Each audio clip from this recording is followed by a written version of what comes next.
ጀነራሉ መጽሐፍ ጻፉ እንትን ሆርን ሪቪው ላይ ተመልከቱ imperative of pragmatic cooperation between Ethiopia and Eritrea በቃ the red sea ነው the imperative ይሄ ቋንቋ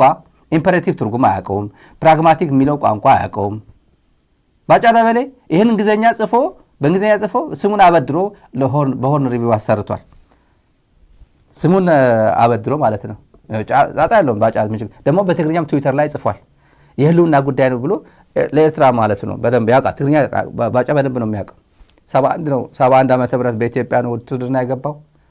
ብዙም እንትን ሳይል ወዲያው ነው የተማረከው ኤርትራ ብዙም አልቆየም ግን እና ብዙ አመት መንገድ ሰርቷል ብዙ አመት የልጆች የኤርትራ የታጋይ ልጆች